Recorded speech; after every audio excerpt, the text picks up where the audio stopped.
Hi, good afternoon. For this afternoon video po, gagawa tayo ng ice candy ulit. Pero sa ngayon, ang gagawin natin, chocolate pa rin. Bakit? Kasi ito yung dalas talagang hinahanap ng mga bata. Tapos, nihanda ko na ito yung flour ko. Ram, baka naman. Tapos, itong flavor ko na Milo na 2 sachet.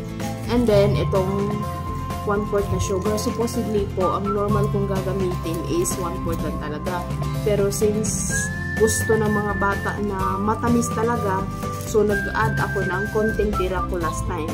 And then, eto, yung chocolate flavor din na condensed milk. Sa ngayon po, i-dissolve ko lang muna tong flour. Nalagyan ko na pala to ng 1/2 cup na tubig. Dissolve muna siya. Kasi pag idiretso, baka magbuubo, hindi ko makikita. Ibuhos ko na yung 1/4 na sugar. Tapos yung additional pa. Kasi gusto talaga yung mga bata. Gusto ng mga bata na matamis talaga.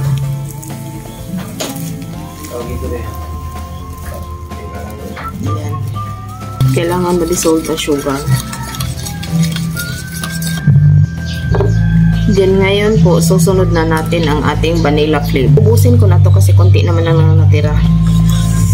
Mga ano lang yung naibuhos ko, 1 teaspoon na lang. Konting-konti na lang talaga. Dissolve na. Antayin lang natin magkulo yung tubig.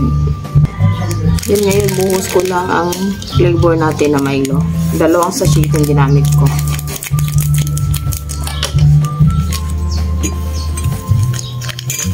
I-dissolve kasi ito natin. Bago natin ihalo doon. Tapos, ito pa ang padagdag. Anik-anik. Yan pa. Nadurog na yan. Isang ng Oreo. Ay, cream o pala. This time po, kulo ng ating tubig. Tapos, pinapakulo ko na to pag dire-diretso na to. Buhos na natin ang ating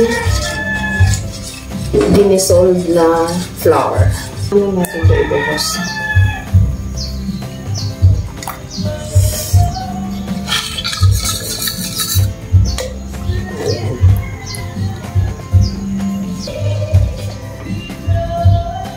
Mix lang natin konti. Hintayin mo natin yung maglapot. Buos na natin ang ating flavor. Atong Milo flavor na is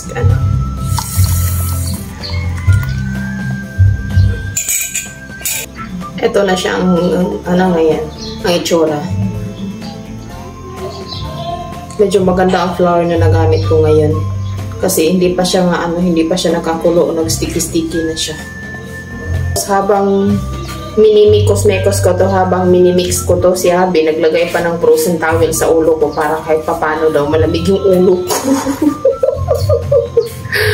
As in, lamig na lamig talaga yung ulo ko. Pinagtripan ako. Diyos ko po. Pero nakakatuling din in fairness lamig ng ulo.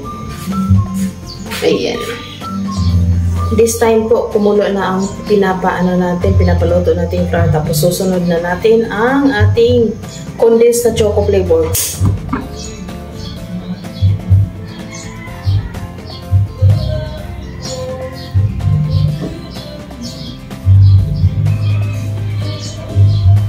Naibuhos na pala yung lahat ng gahas ng chocolate na condensed milk. Ang flavor ng chocolate. Tapos, mix-mix lang natin. Lutuin din natin. After 30 minutes sa pag-mix-mix natin, pagluto sa ating flour, sa lahat ng ingredients. So, ito na yung ito na yung output niya. Konting pakulo na lang, papatayin na natin to. Tapos, papalamigin. Para mamaya, pagkabalot natin, hindi na siya, hindi makabuta sa plastic. Bago ko ito nga pala ito ibalot, kung malamig na talaga, tsaka ko ihalo yung cream o ko na choco flavor. Para pandagdag anik-anik. Kasi pag ihalo ko na siya dito, i-biscuits yun yun. So matutunaw lang siya, so wala ding saysay. So later na, pagka lumamig na talaga, saka ko na siya ihahalo.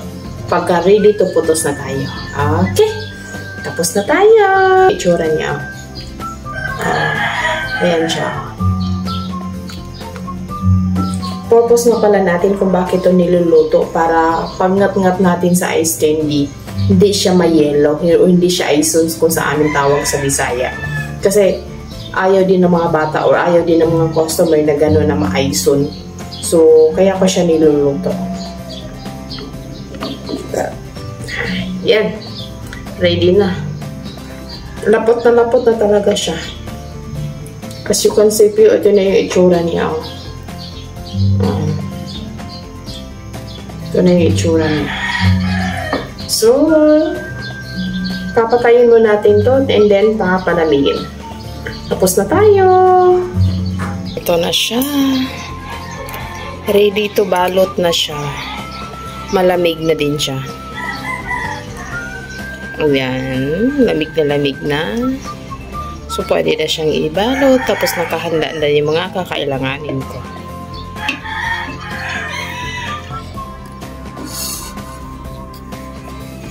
Ibuhos na natin ang ating cream oil.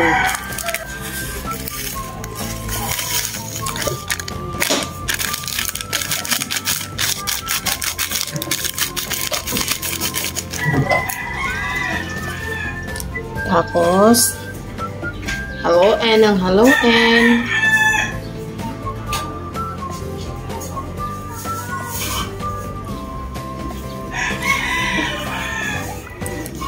Ayan.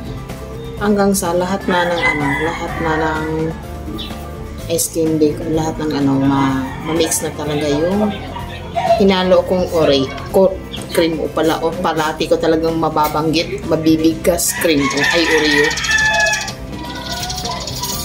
Tapos, yan na siya.